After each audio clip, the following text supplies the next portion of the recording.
There's a peculiar paradox that haunts our modern world, one that would have fascinated the ancient philosophers who spent their lives contemplating the nature of human suffering.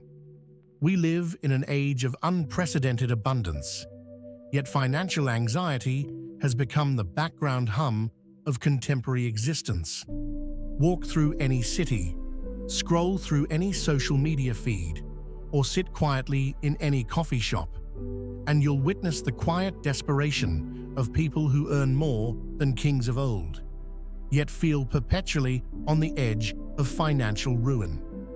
The conventional wisdom tells us that financial stress is a problem of mathematics, that we simply need to earn more, save more, invest more. But this explanation, while comforting in its simplicity, misses something fundamental about the human condition. It assumes that our relationship with money is rational, that our desires are fixed, and that satisfaction lies just beyond the next promotion, the next windfall, the next financial milestone. Epictetus, who understood poverty intimately, having lived as a slave before becoming one of history's most influential philosophers, offered a different perspective entirely. Wealth consists not in having great possessions, he observed, but in having few wants. This wasn't the bitter consolation of someone who had given up on material comfort, but the hard-won wisdom of a man who had discovered something profound about the nature of human contentment. Consider for a moment the last time you felt truly wealthy, not rich in the abstract sense, but genuinely abundant, free from financial worry, content with what you possessed. If you're honest with yourself, it probably wasn't when your bank account reached its highest point. More likely, it was during a period when your desires had temporarily aligned with your reality, perhaps while traveling with just a backpack, or during a simple evening when you felt grateful for what surrounded you, or in those rare moments when you stopped comparing your life to others and simply appreciated what you had built. This alignment between desire and reality is what the Stoics understood as the foundation of all wealth. But our modern world seems designed to prevent this alignment from ever occurring. We are surrounded by an endless stream of images showing us lives we don't have, possessions we don't own, experiences we haven't enjoyed. Social media has turned comparison into a constant background process, running silently in our minds like a computer program we never chose to install. The result is a phenomenon that would have been incomprehensible to our ancestors. People earning comfortable livings who feel poor, individuals with more possessions than medieval nobles who experience scarcity as their dominant financial emotion. We have created a world where the feeling of having enough has become nearly impossible to achieve, not because of any objective lack, but because we have lost the ability to define what enough means. Seneca, writing from his position as one of Rome's wealthiest citizens, understood this trap intimately. It is not the man who has too little, but the man who craves more that is poor, he wrote, capturing in a single sentence what modern psychology has spent decades trying to understand. Poverty, in this view, is not primarily a condition of lacking resources, but a state of mind characterized by insatiable wanting. This insight becomes particularly relevant when we examine the subtle ways our desires expand to consume whatever resources we acquire. There's a reason why lottery winners often find themselves no happier than before their windfall, why people who receive significant raises quickly adjust their spending to match their new income, why the feeling of financial security seems to retreat like a mirage no matter how much we accumulate. The phenomenon has a name in modern psychology: hedonic adaptation, but the Stoics understood it intuitively. They recognized that human beings have an almost infinite capacity to take their current circumstances for granted and to focus instead on what they lack. This isn't a character flaw, it's a feature of human psychology that once served us well in environments of genuine scarcity. But in a world of abundance, this same mechanism becomes a source of perpetual dissatisfaction. Watch someone scrolling through their phone, and you're witnessing this process in real time. Each image, each advertisement, each carefully curated glimpse into someone else's life plants a small seed of wanting. The vacation they haven't taken, the clothes they don't own, the restaurant they haven't tried, the lifestyle they haven't achieved. These seeds accumulate throughout the day, creating a constant low-level sense that their current life is somehow insufficient. The advertising industry has built itself around this vulnerability, spending billions of dollars to study and exploit our psychological triggers. They understand that their job is not to sell us products, but to sell us dissatisfaction with our current state. Every advertisement is essentially an argument that you are currently lacking something essential, that your life would be meaningfully better if you possessed what they're offering. But the trap goes deeper than advertising. We live in a culture that has made consumption into a form of identity expression, where what we buy becomes a statement about who we are and what we value. The car we drive, the clothes we wear, the neighborhood we live in, the restaurants we frequent, all of these become part of our social signaling, ways of communicating our status and values to the world around us. This transformation of consumption into identity creates a particularly insidious form of financial pressure. It's no longer enough to have transportation. We need transportation that reflects our personality. It's not sufficient to have shelter. We need shelter that communicates our success. Food becomes about more than nutrition. It becomes about lifestyle and social belonging. The result is what economists call lifestyle inflation, but what the Stoics would have recognized as a form of spiritual poverty. As our incomes rise, our sense of what constitutes a normal, acceptable standard of living rises with it. The apartment that once felt spacious begins to feel cramped. The car that once seemed reliable begins to feel inadequate. The clothes that once felt stylish begin to feel outdated. This process happens so gradually that we rarely notice it occurring. We don't wake up one morning and decide to dramatically increase our expectations. Instead, we make small adjustments, tiny upgrades, minor improvements that seem reasonable in isolation, but compound over time into a completely different relationship with money and possessions. The smartphone in your pocket contains more computing power than was used to send humans to the moon, yet it feels normal, unremarkable, perhaps even inadequate, compared to the latest model. This is the paradox of modern abundance. We have access to luxuries that would have seemed magical to previous generations, yet we experience them as baseline necessities.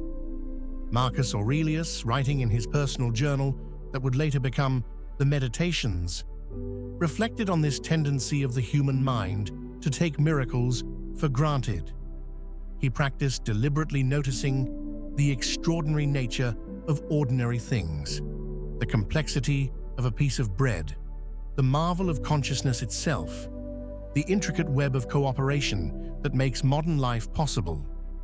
This wasn't naive optimism, but a disciplined practice of maintaining perspective in the face of the mind's natural tendency toward dissatisfaction. The practice of gratitude that Marcus Aurelius cultivated wasn't about forcing himself to feel thankful for inadequate circumstances.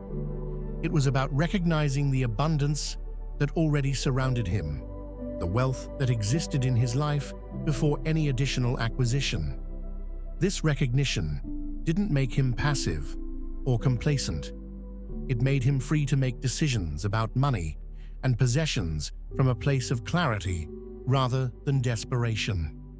When we operate from a sense of scarcity, our financial decisions become reactive, driven by fear and comparison rather than by conscious choice. We buy things not because we genuinely want or need them, but because their absence makes us feel poor. We upgrade not because our current situation is inadequate, but because we've lost the ability to see its adequacy. This reactive relationship with money creates a cycle that's difficult to break. The more we spend in response to feelings of scarcity, the more actual scarcity we create in our lives. The more we use consumption to manage our emotions, the more we need to consume to achieve the same emotional effect.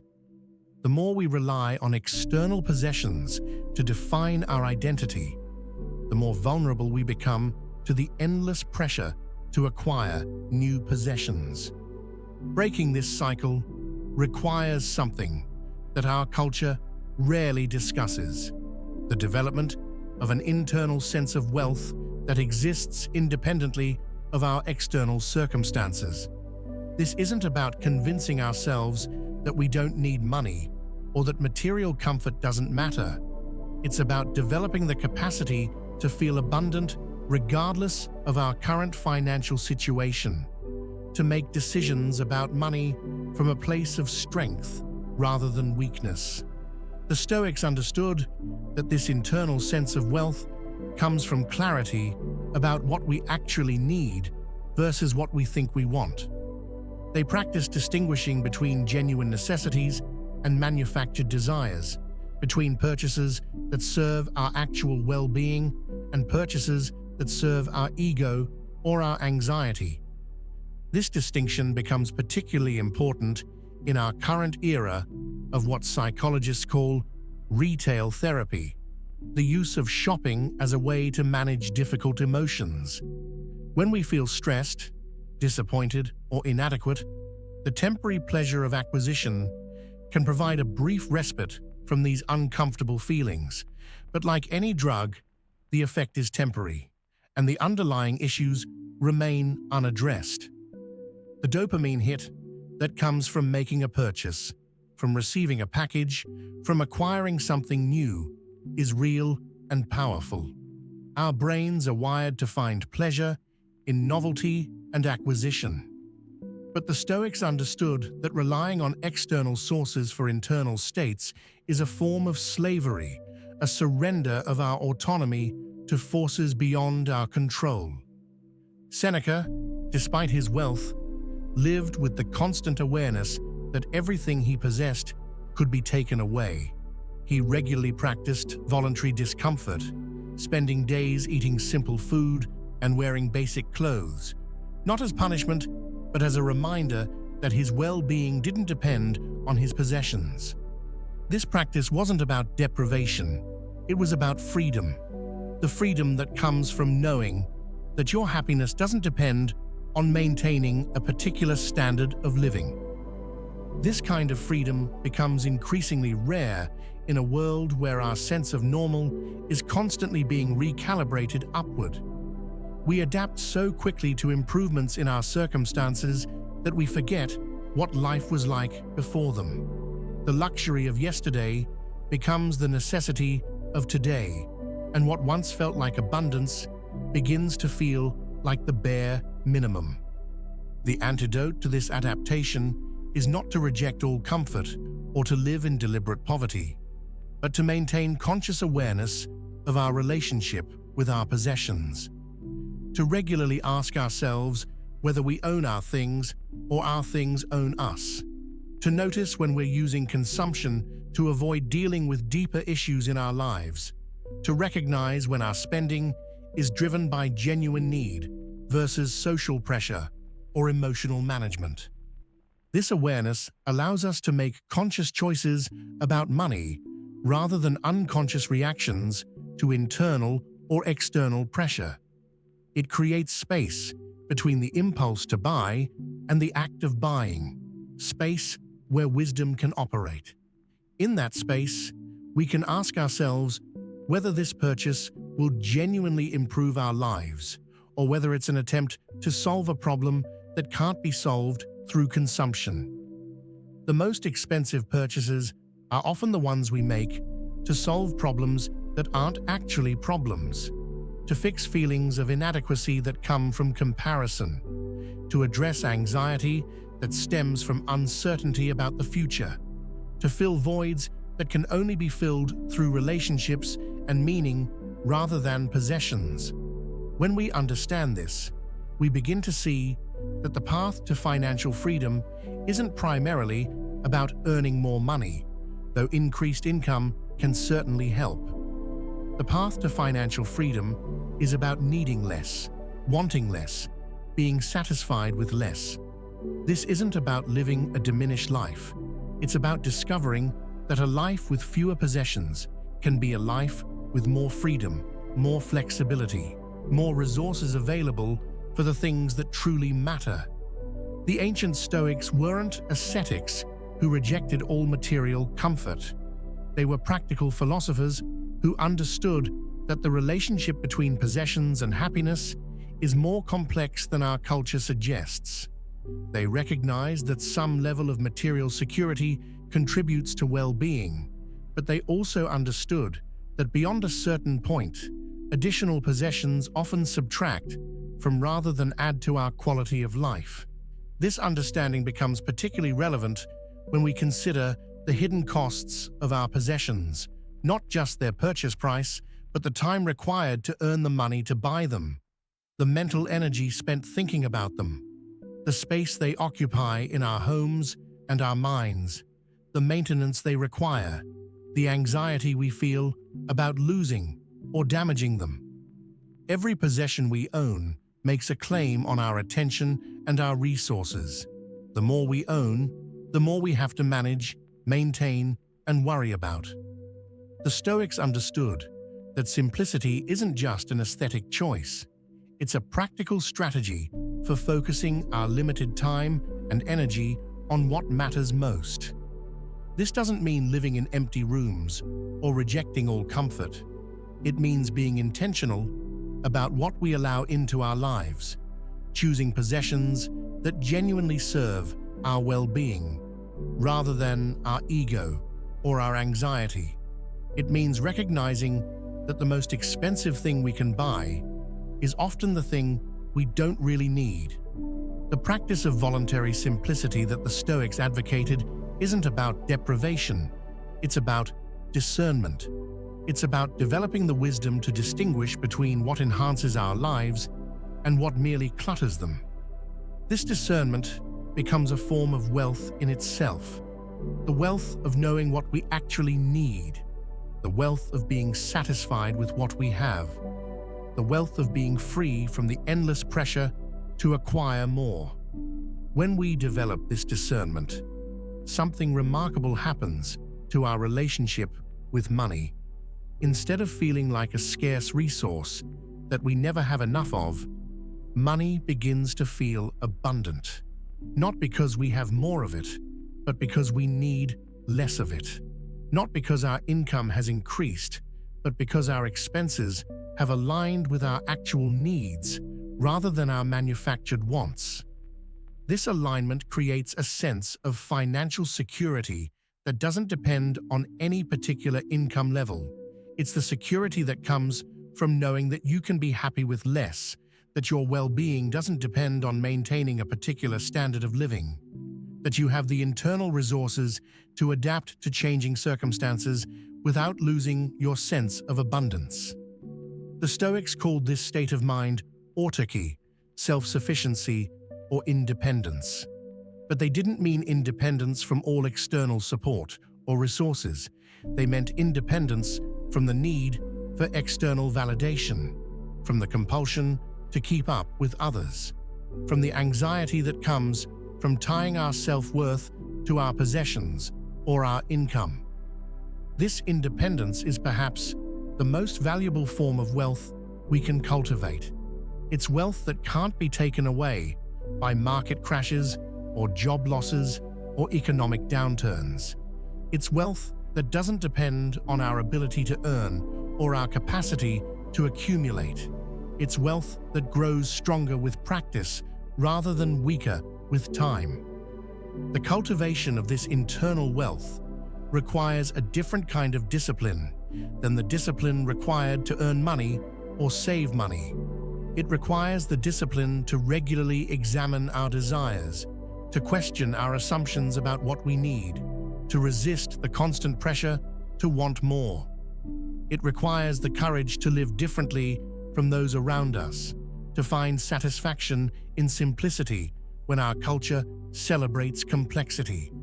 But perhaps most importantly, it requires the wisdom to recognize that the feeling of having enough is not a destination we arrive at through acquisition, but a perspective we can choose to adopt, regardless of our circumstances. The person who has learned to want less is wealthy in a way that the person who has much but wants more can never be. This perspective doesn't develop overnight. Like any skill, it requires practice, patience, and persistence. It requires regularly stepping back from the stream of desires and comparisons that flow through our daily lives and asking ourselves what we actually need to be content. It requires developing the capacity to find joy in what we already have, rather than constantly seeking joy in what we might acquire. The practice begins with small moments of recognition, noticing when we feel grateful for something we already possess, appreciating the comfort of our current shelter, finding satisfaction in a simple meal, recognizing the luxury of having clean water or reliable electricity. These moments of recognition gradually build into a different relationship with abundance, one based on appreciation rather than acquisition. As this new relationship develops, we begin to notice how much of our financial stress comes not from actual scarcity, but from imagined inadequacy. We begin to see how much of our spending is driven not by genuine need, but by the fear of being seen as having less than others. We begin to understand how much of our anxiety about money comes from trying to solve emotional problems through material means. This understanding doesn't eliminate all financial challenges or make money irrelevant to our well-being, but it does change the nature of our relationship with financial difficulties. Instead of experiencing them as threats to our identity or our worth, we can experience them as practical problems to be solved with creativity and wisdom rather than panic and desperation. The person who has learned to need less approaches financial challenges from a position of strength rather than weakness. They have more options because they require less to be satisfied. They have more flexibility because they're not locked into maintaining a particular lifestyle. They have more resilience because their sense of security doesn't depend entirely on their external circumstances. This resilience becomes particularly valuable in our current era of economic uncertainty, where traditional career paths are disappearing and the future of work is constantly evolving. The person who has learned to live well with less has a form of insurance that no financial product can provide. The insurance of knowing that they can adapt to changing circumstances without losing their sense of abundance. But perhaps the greatest gift of learning to want less is the freedom it provides to focus on what truly matters. When we're not constantly preoccupied with acquiring more possessions or maintaining a particular lifestyle, we have more mental and emotional energy available for relationships, for meaningful work, for personal growth, for contributing to something larger than ourselves. The Stoics understood that the ultimate purpose of philosophy wasn't to accumulate knowledge, but to live well. They saw wisdom not as an abstract concept, but as a practical tool for navigating the challenges of human existence.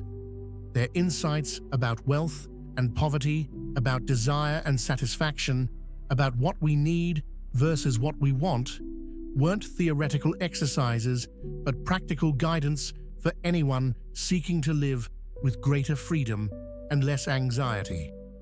In our current moment, when financial stress has become so common that we treat it as normal, when the pressure to consume has become so constant that we barely notice it, when the gap between what we have and what we think we need seems to grow wider each year, the ancient wisdom of the Stoics offers a different path forward. It's not a path that requires us to reject all material comfort or to live in deliberate poverty. It's not a path that asks us to pretend that money doesn't matter or that financial security isn't important. It's a path that invites us to examine our relationship with money and possessions, to question our assumptions about what we need to be happy, to develop the internal resources that allow us to feel wealthy regardless of our external circumstances. The journey toward this kind of wealth begins with a simple recognition that the feeling of having enough is not something we achieve through acquisition, but something we cultivate through wisdom. It's not a destination we reach by earning more, but a perspective we develop by wanting less.